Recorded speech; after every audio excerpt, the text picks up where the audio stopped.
The room was quiet but not calm. Cameras blinked red along the walls of the congressional chamber, feeding live footage to networks and social media across the country. The banner on the stream read, "Transparency in Justice, a cross-examination of federal oversight." What should have been a routine committee hearing now felt more like a political battlefield. Congresswoman Marjorie Taylor Greene walked in with purpose, eyes sharp, a thick folder of notes in her hand. She wore her confidence like armor, nodding to reporters and exchanging whispers with staff. This was her stage, and she knew it. A few seats away, Representative Jasmine Crockett sat still, her hands folded neatly on the desk in front of her, eyes forward. She hadn't touched the microphone, not yet. She looked calm, almost too calm, but inside she was calculating. The chairman opened the session with formal remarks, reading through procedure. But everyone in the room knew this wasn't about oversight. It was theater, it was power. And the opening act was about to begin. When it was Marjorie's turn to speak, she leaned into her microphone, smirking slightly. "Congresswoman Crockett," she began, dragging out the title. "You've made quite a name for yourself in viral videos and dramatic speeches, but I'd like to get back to the facts. Tell me, do you actually understand how federal audit procedures work?" There were murmurs around the room. Jasmine blinked once, slowly, but said nothing. Marjorie continued, her tone condescending. "I mean, let's be honest," she said, flipping a page in her notes for show. "You've been in office barely a year. You've built your brand on social justice slogans, not legislation. Can the American people trust someone who responds with attitude instead of answers?" The jab was sharp, carefully rehearsed. On Twitter, the hearing had already started trending. Jasmine leaned slightly forward, adjusted her mic, and responded quietly. "Is that your question, or are you just giving a speech?" The room shifted. Staffers raised their eyebrows. Greene's eyes narrowed. "I'm asking whether you're fit to sit on this committee," Marjorie said. "Louder now. Because fiery tweets don't mean you understand federal security policy." Jasmine nodded slowly. "You're right, they don't," she said. "But classified audits do." There was a pause. Marjorie froze. "What was that?" "The chair asked." Jasmine reached under the desk and lifted a thick white envelope, sealed with red tape. The label read in bold, "Federal Emergency Audit 17A Classified." The temperature in the room changed. Even Greene leaned back, eyes scanning the packet. Jasmine looked directly into the camera. "I have here a full internal report," she said calmly. "It's prepared by the Department of Homeland Security. It outlines failures in oversight, unauthorized contracts, and suppressed investigations. And I'm prepared to discuss it," the chair interrupted. "Congresswoman, that material appears to be sensitive." "I have clearance," Jasmine said, without blinking, "and legal counsel to support its public relevance."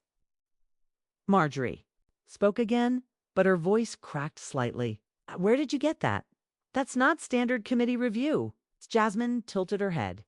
"No, it's not. It's because the standard process is part of the problem." Reporters outside the room began getting texts.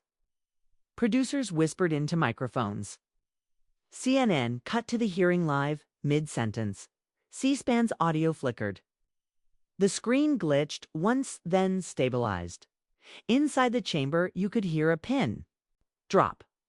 Jasmine held the folder steady in both hands, but her eyes stayed locked on Marjorie. "I came here to answer questions," she said. "But since Congresswoman Greene wants to question my qualifications, I believe the public deserves to hear what I've seen." And then silence. Marjorie didn't respond. She just stared at the envelope. The chair banged the gavel once, confused and cautious. "We will recess briefly," he said. "This matter requires review." But as the live feed stayed active, millions watching from home saw Jasmine Crockett push the envelope forward, sliding it across the polished desk, toward the center of the panel. The stream zoomed in on the words printed on the label. Emergency Audit 17A, Domestic Security Misconduct. And then the screen froze, not because of an error, but because someone had cut the feed. The story had just begun. The committee room remained hushed even after the cameras went dark. What had been a carefully choreographed political confrontation had suddenly turned into something far more volatile. Jasmine Crockett sat with her hands still folded, the red-sealed envelope resting in front of her like a warning flare no one expected. Aides were already scrambling. Phones buzzed in jacket pockets. Somewhere behind one of the heavy oak-paneled walls, lawyers had started whispering. Marjorie Taylor Greene had not spoken since the recess was called. Her expression, once smug and polished, was now stony. She stared straight ahead but wasn't seeing the room. She was calculating. Something had gone wrong, and for the first time in a long while, she wasn't the one holding the narrative. Jasmine rose quietly and followed. The clerk's direction toward a private meeting room for classified material review. But as she walked past the cameras, still recording through congressional C-SPAN feeds, she looked into one of the lenses and gave a small nod. It's just enough to let the country know she wasn't finished. Inside the secure room, committee chair. Losana veteran senator, known for his measured by-the-book approach, sat down across from Jasmine and opened the folder with gloved hands. Beside him, legal counsel for the Oversight Subcommittee scrolled through a digital cross-reference. As each page turned, "This audit," Lawson said slowly, "is not part of any ongoing review. This wasn't supposed to see light." Jasmine remained silent. He looked up. "Where did you get this?" She met his gaze. "From someone who believed the system would bury it. Someone who spent 10 years documenting abuses of federal oversight protections, especially when it came to domestic surveillance and private contracting. Someone who no longer works for the government." Lawson flipped to a section highlighted in orange. "These are signed contracts. Subcontractor payments tied to Homeland Infrastructure Services. Underwritten by a shell firm. This links back to Greene's own donor network." Jasmine leaned forward. "That's why she attacked me. This wasn't a hearing, it was bait. She was trying to discredit me before I could speak. But she didn't know I had this." Back in the main chamber, Marjorie was surrounded by aides. One of them showed her a message on their phone, trending #1, #Crockett Files. Another showed a still frame from the live feed, her own stunned face caught mid-sentence as Jasmine slid the classified folder across the desk. She slammed her hand on the table. "She's lying," she hissed. "That file could be fake." "Then prove it," one of the aides said nervously. "But if it's real, we need to call damage control." Marjorie stormed out of the hearing room and headed to her private office. A hidden elevator behind the chamber took her down to the secure communications wing. She wasn't just a media firestarter. She had influence, access, and favors owed. It was time to cash them in. Meanwhile, Jasmine stood in the hallway, her phone buzzing nonstop. Reporters were already circling. Some whispered her name like it had just changed meaning. Others compared the moment to famous hearings in American political history. Watergate, Snowden, senior producer from Global News approached her directly. "Congresswoman, we have multiple international outlets requesting interviews. BBC, Al Jazeera, even NHK. Jasmine didn't answer right away. She was reading a new text on her phone. "Unknown number. You weren't supposed to go public. They'll come after you now. Be ready." She quickly locked the screen. Then she looked at the producer. "I'll talk to everyone, but only Liv. And only if we can show the documents." At the same moment, a special internal email was being drafted inside the Department of Justice. The subject line read, "Unauthorized disclosure of security audit 17A, urgent response needed." In a nearby satellite office, an NSA staffer named Joel Freeman watched the hearing replay silently. He paused it just as Jasmine opened the folder and muttered under his breath, "Damn, She really did it. Behind him, his colleague asked, "You think they'll let her get away with it?" Joel didn't look away from the screen. "They won't. But if she's smart, she won't stop either." By the time the committee reconvened that afternoon, the country had already picked a side. Cropped screenshots of the folder. Jasmine's cool stare. Greene's frozen reaction. They were everywhere. TikTok, Instagram, even Reddit's front page. People weren't just watching, they were organizing. And in the center of the storm, Jasmine Crockett sat back down at her seat, looked across the aisle at Greene, and said, "Clearly now, would you like to ask me another question?" The battle lines had been drawn, but the real war was only beginning. The room was quieter than before. Not silent, never truly silent in the Capitol, but a kind of weighted silence, like everyone was holding their breath without knowing why. The second session of the oversight hearing resumed under the same title, Transparency in Justice. But nothing felt transparent anymore. Marjorie Taylor Greene sat stiffly in her seat, her demeanor recalibrated. Gone was the smirk. She looked composed, but colder like a cornered strategist. Her aides whispered behind her, sliding her an updated briefing file. Jasmine Crockett, across the dais, hadn't looked her way once. Chairman Lawson tapped the gavel. "We resume our hearing with Congresswoman Crockett, now recognized for 5 minutes of comment." There was no ceremony in his tone, just procedure. But the cameras had all turned slightly, tilting their focus. Jasmine reached slowly for the red-sealed folder still resting on her desk. She didn't open it, not yet. Instead, she leaned into her microphone. "I want to start by clarifying something," she said, voice steady. "This document, Federal Emergency Audit 17A, was never part of my prepared remarks. I didn't bring it here to score political points or cause chaos. I brought it because it confirms what I've suspected for over a year. That certain federal oversight processes have been hijacked, not for national security, but for profit." A ripple moved through the crowd. One of Greene's aides pulled out his phone and started typing furiously. Jasmine continued, "Contained in this file are financial records, whistleblower testimonies, and internal security reports that suggest millions in government contracts are ginnily designated for infrastructure and domestic counterterror were diverted through proxy firms. These firms are tied to political donors, lobbying groups, and shell corporations in 4 states." She paused, then looked directly at Greene. 2 of those corporations list campaign-related PACs associated with this committee's current ranking member as beneficiaries. Greene's jaw tightened. "That's an accusation," she snapped, forgetting the gavel was still in Lawson's hand. "It's documentation," Jasmine replied sharply. "And I will read it into the record unless someone moves to seal this hearing." Lawson raised an eyebrow. "There is no motion to seal at this time." Jasmine opened the folder.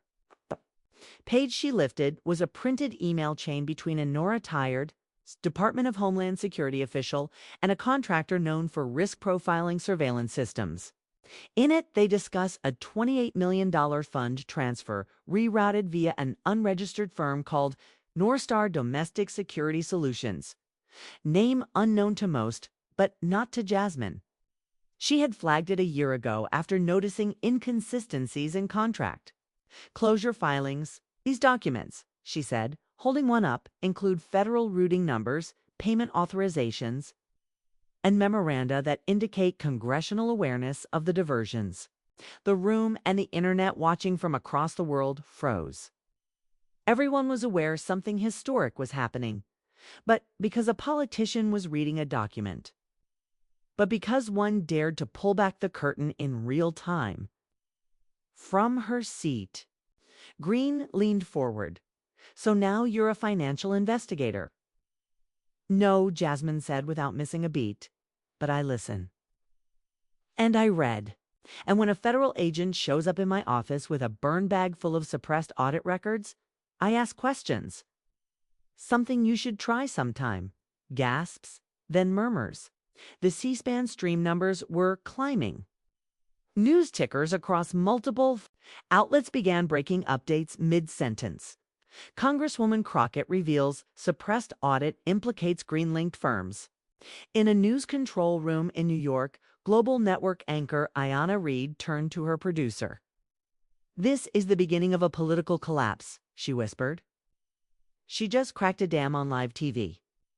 Meanwhile, in an underground SCIF facility, used by Intelligence Committee members, two staffers monitored the stream, both texting quickly. One message sent via an encrypted channel. Simply read, "Crockett's moving too fast. We need to get a handle on this before the dossier is public." Another message was sent to an unknown contact. "Activate contact in Texas. She has family there." Pressure works. Back in the hearing room, Jasmine flipped to the next page. "This one," she said, "includes a recorded directive voice authenticated from a committee member instructing a federal contractor to delay delivery of oversight. Metrics until after the election cycle." Greene interrupted. "Are you seriously accusing me of collusion?" "I'm not accusing you," Jasmine said. "I'm reading your words." The entire room erupted into whispers and flashes of camera phones. The chairman pounded his gavel again. "Order. We will maintain order in this hearing." But order!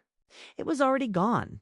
Far outside Washington, in Berlin, an investigative journalist with The Intercept received an alert tied to a dead-drop email server. The subject line, "Crockett just broke Audit 17A. Get ready." And in Dallas, a man in a safe house turned on the TV, watched Jasmine's face on screen, and muttered, "Damn, she really did it." He picked up a secure phone and dialed a number that hadn't been used in 3 years. "She's opened. Phase 2 begins now." The committee room felt like a pressure chamber. No one was breathing normally anymore. Jasmine Crockett's revelations had pulled the floor out from under the hearing. What was meant to be a routine political sparring match had turned into a live investigation, and every network was now locked in. CNN, Al Jazeera, even international outlets were translating captions in real time. Marjorie Taylor Greene sat motionless, but her stillness wasn't strength, was calculation. She was regrouping. Her staff handed her a printed statement, but she waved it off.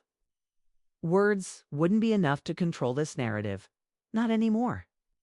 Chairman Lawson cleared his throat. "The committee will recess for 15 minutes. He didn't look at Greene. He didn't look at Jasmine. He just stood and walked out, perhaps to call someone above his pay grade. The moment the cameras went to recess screen, the room broke into chaos. Reporters, aides, legal advisors, even to junior members of Congress began whispering urgently. But Jasmine, she sat still, folding the red-sealed folder back into her briefcase like she had just closed a photo album. A man in a dark suit approached her quietly. He wasn't from Capitol staff. "You're going to get calls," he said without introduction. "Some from inside, some from overseas. Whatever happens, don't give that folder to anyone but oversights. Clerk, not even intelligence. They're not clean." Jasmine didn't flinch. "And who are you?" "Someone who's been chasing Audit 17A since 2019, he replied. "I lost 2 friends because of it." She studied him for a second, then gave a simple nod. "Then sit down and don't get in my way." Meanwhile, in a quiet office several floors above the hearing room, Marjorie Taylor Greene had locked the door. She was on a secure line with a known lobbyist, one whose private firm had direct ties to North Star Domestic Security Solutions, the shell company Jasmine had just exposed. "She went too far," Greene snapped. "If she has voice directives and routing memos, that means someone gave her the clean file set. We can manage damage control." "She read my voice on the record," Greene interrupted. "Can't control that." There was a pause on the line. "You'll need to pivot," the voice said carefully. "Turn it into an attack on the system. Make her the face of chaos. You've done it before." Outside the locked room, her aide was already scheduling interviews. Fox News, the Daily Signal. One with a right-leaning European broadcaster. The headline was pre-written, "Crockett's Chaos manufactured crisis, or media setup. But Jasmine wasn't done. The committee reconvened. This time, it was quieter. The kind of quiet you hear when everyone knows history is shifting, but no one's sure in whose favor. Jasmine rose before anyone called her name. I move to enter audit 17A in full into the congressional record, she said clearly. Chairman Lawson nodded. Without objection. Greene stood. Objection on. The basis of classified content and ongoing federal review. Lawson looked tired. Congresswoman Crockett was declassified under emergency oversight. Clause to be. Following a Department of Justice decision last fall, Jasmine replied, and I have the DOJ letter here. She held up a white envelope. It bore the DOJ's insignia with 3 lines of text visible on the front. Federal. Audit 17A status cleared for legislative review. Date, March 12, 2025. The room gasped. Greene's objection died in her throat. With a nod, Lawson banged his gavel once, entered into record. From that moment, there was no going back. Within minutes, newsrooms across the world began breaking new coverage. Audit 17A links. Federal contracts to political influence networks. Crockett's hearing goes nuclear. Voices in Congress begin calling for investigations. Across the Atlantic, in Brussels, a European Parliament member called for a review of all transatlantic surveillance partnerships. In Texas, a black SUV parked outside the house of Jasmine's grandmother. Inside the Capitol, Jasmine's phone buzzed with a message from an unknown number. Well played, but you just made enemies who don't lose. She deleted the message. Back in the hearing room, Greene tried one last move. You think this ends with a folder and a speech, Congresswoman? You're mistaken. This system will protect itself. Jasmine's reply was quiet. Then maybe it's time the system got exposed. Outside, the media had set up barricades.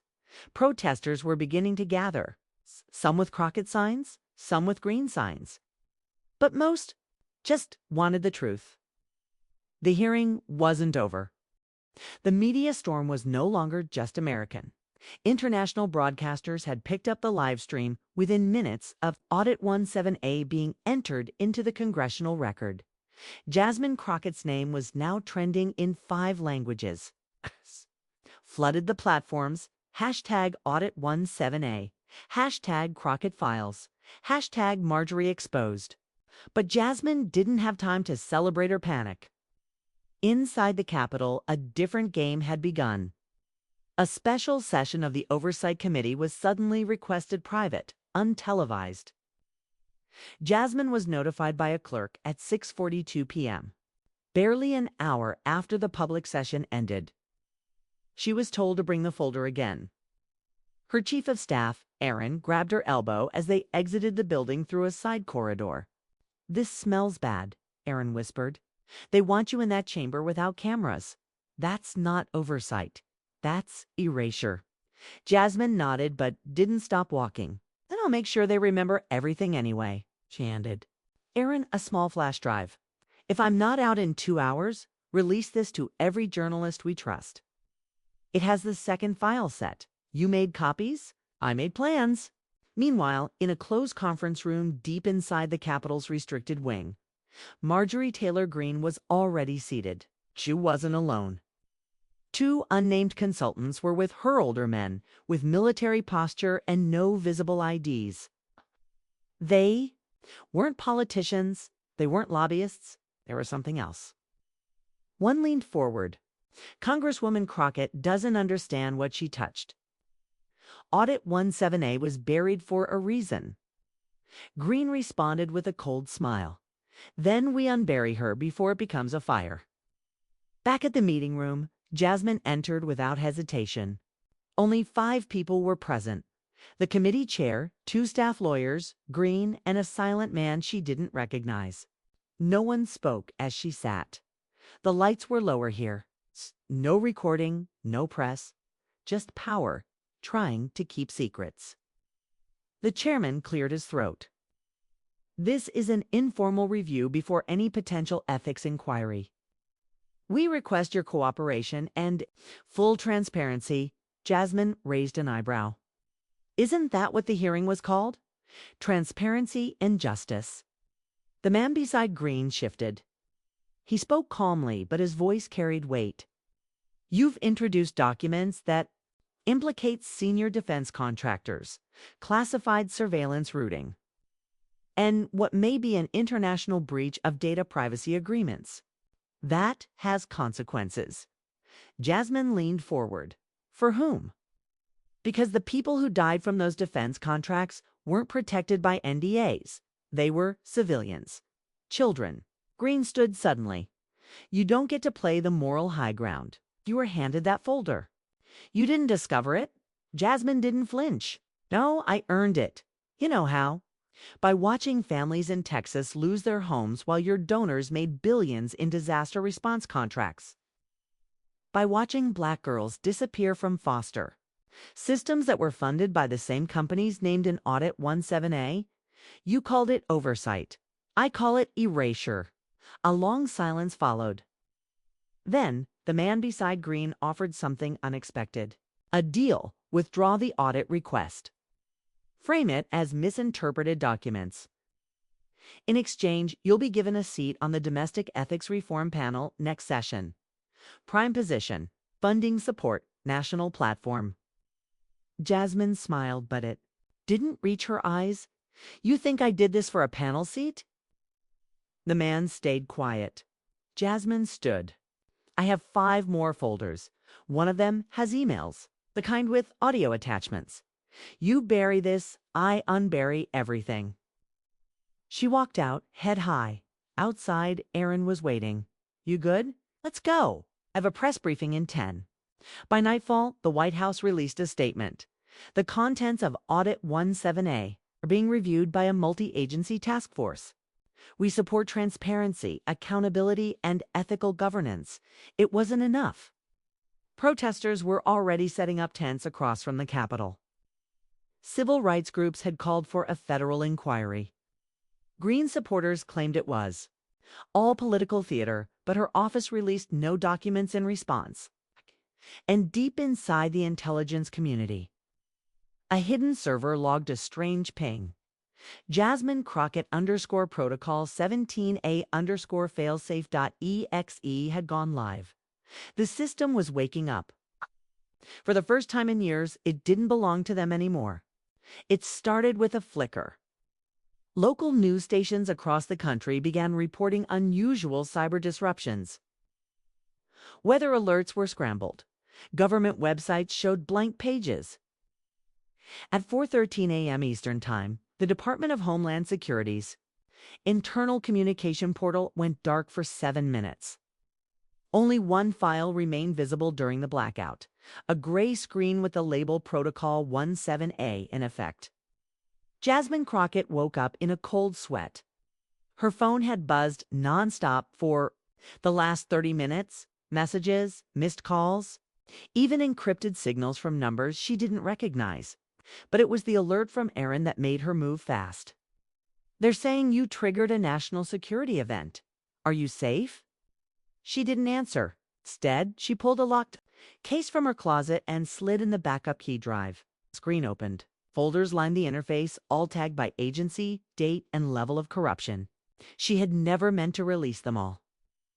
But now, the system had acted on its own. The failsafe. She'd built it as a precaution. A software that would activate only if her login was denied 3 times or if someone tried to delete the 17A folder that someone must have been Marjorie. The media frenzy had shifted overnight. This wasn't just about congressional drama anymore. Foreign embassies had issued statements. The European Parliament demanded clarification. China accused the U.S. of hiding covert economic warfare protocols. Russia simply called it karma. The president called an emergency cabinet meeting at 6 a.m. back inside the Capitol. Marjorie Taylor Greene paced her office. Her staff scrambled around her disconnected phone lines, shredded memos. The man in the suit, the same one from the secret committee session, stood in the corner again, watching her fall apart.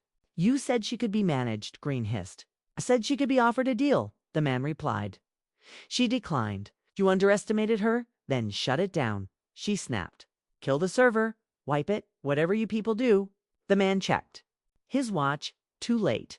The system is already live on decentralized nodes, and whoever built it was smarter than you. Greene slammed her fist on the desk. "She's a rookie. A freshman from Texas." "No," the man corrected. "She's a lawyer with a computer science minor and a long memory." Outside Greene's office, protesters were growing louder. Their signs now showed phrases like, "Show us 17A." "Justice was buried," and "Let Crockett testify." At the same time, Jasmine was being escorted under federal protection to a secure government building. She'd been summoned to brief senior national security advisors. A woman in a gray suit met her at the door. "I'm Agent Keene. You'll be speaking to the Joint Intelligence Oversight Panel off record." "But not off the record." Jasmine raised an eyebrow. "What does that mean?" Keene replied. "They won't publish what you say, but they'll act on it. They believe it." Jasmine stepped into a small, windowless room. 13 people sat around a circular table. None smiled. A red, blinking light pulsed in the corner. "Congresswoman Crockett," the chairman began, "do you understand the gravity of what's happening?" "I understand the gravity of keeping quiet," she answered. They asked her to start from the beginning. She explained how the folder had come from an anonymous whistleblower within a federal contracting agency, how she verified it through back channels, how she built the fail-safe program only after realizing the scale of what she'd found. Fake audits, redirected relief funds, drone surveillance logs in U.S. cities, and falsified military reports. "Why go public?" a senator asked. "Because Congress knew for years." No one did anything. "And why now?" Jasmine looked at them directly. "Because someone has to draw a line." When she finished, there was no applause, only silence. Agent Keene approached her after the panel. "They'll deliberate. But I think you've just made enemies across both aisles." "I already had them," Jasmine said quietly. That night, a new video surfaced, not from Jasmine, but from an anonymous source. Showed a closed-door meeting from 2 years ago. Marjorie Taylor Greene's voice could clearly be heard saying, "As long as no one finds the original audit file, it's just noise. We bury noise every week." By dawn, 2 government watchdog agencies launched independent investigations. 3 resignations followed. And a subpoena was issued not to Jasmine, but to Greene. The storm wasn't over. It was just starting. The sky over Washington was a dull gray, the kind that made everything below feel heavier. In the early morning hours, police barricades had been set up around the Capitol. Journalists camped outside like war correspondents. Something historic was unfolding, and the world could feel it. Marjorie Taylor Greene had not slept. Her name was trending globally, not as a bold defender of truth, but as the architect of what the press now called the 17A conspiracy. Leaked audio, redacted documents, memos with her signature. One by one, pieces were coming together. Inside her townhouse, Marjorie stood by the window, watching an unmarked SUV idle across the street. She had seen it for 2 nights now. In suits, one with an earpiece. They didn't approach. They didn't leave. They were just ... watching. She turned to the man behind her, the same unnamed official who had once promised her control. "You told me this would blow over." The man didn't flinch. Q promised to stay ahead of her. "You lost control the second you underestimated Crockett." "She's grandstanding," Marjorie hissed. "She's trying to make herself a hero." "No," he said quietly. "She already is." At that same moment, Jasmine Crockett sat in a dressing room deep inside CNN's Washington bureau. A special edition of State of the Nation was about to begin a live one-on with international reach. She was calm, centered, dressed in navy blue. No teleprompters, no notes, just the weight of truth. A producer knocked and entered. They're ready for you. First question will be about the subpoenas, then the 17A leak. Jasmine nodded. Good. Let's talk about all of it. As the lights came up and the countdown hit 0, millions of viewers tuned in. The anchor leaned forward, a Congresswoman Crockett.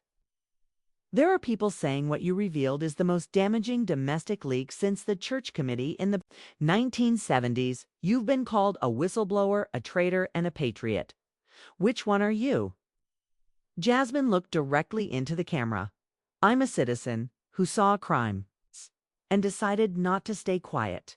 The host asked about Greene's role, about the no verified meetings, the hidden military budgets, the humanitarian funds rerouted into surveillance tech. Jasmine answered each question with precision, never raising her voice, never dodging. But then came the moment that would go viral. The anchor asked if the political system has ignored these reports for years. Both sides were silent. Why did you risk your career, your life, to expose it now? Jasmine paused. She reached into her jacket and pulled out a folded letter, old, yellowed, handwritten. My father served in the Gulf War. He wrote this to my mother right before deployment. He said, I don't know if the mission's real, but if I die, at least I'll have told the truth about what I saw. She unfolded it on the table. That line sat with me for years. Became a lawyer because of it. I ran for office because of it. And when I opened the 17A folder, I knew I'd carry that same risk. Because if we keep allowing power to operate in shadows, we lose everything. Silence filled the studio. Then the anchor cleared his throat and said, that clip's going to play for the next 100 years. By nightfall, the Department of Justice had unsealed 3 indictments tied directly to the findings Crockett brought forward. 2 former cabinet officials were under investigation. A defense contractor's stocks crashed. Protesters flooded the Capitol steps, chanting her name alongside phrases like, expose the system and truth has no party. And then the final hammer dropped. Congressional leadership, under public pressure and foreign scrutiny, launched an ethics probe into Greene's conduct. She was suspended from all committee work. Her legal team denied the allegations, but the facts were now undeniable. Greene tried to strike back, calling the whole thing a deep-state smear. But her words rang hollow. Even some of her longtime allies began distancing themselves, quietly, strategically. One by one, the cameras turned away from her and pointed toward Jasmine. But Jasmine didn't celebrate. She didn't tweet. She didn't smile for the headlines. Instead, she went back to her office late that evening and began writing a resolution, calling for a bipartisan task force to review the full scope of classified emergency powers and federal accountability. Her goal was simple: prevent the next one's 7A before it starts. She knew she'd be hated by many, targeted, attacked, misquoted. But she also knew something else now, something stronger. Truth echoed. It moved through people, through screens. Through silence, it rattled windows and haunted guilty halls. And once it was spoken aloud, it refused to be buried again. Outside the Capitol, 2 young girls held handmade signs. One read, Jasmine equals justice. The other, tell us the truth always. As the city lights blinked on across Washington, Jasmine sat in her chair, eyes steady on the draft in front of her. Her voice, once dismissed as too aggressive, had just shifted the course of history. Not with shouting, but with evidence, with timing, and with the strength to speak. Even when the room wanted her silent, the world was still watching. And now they were listening too.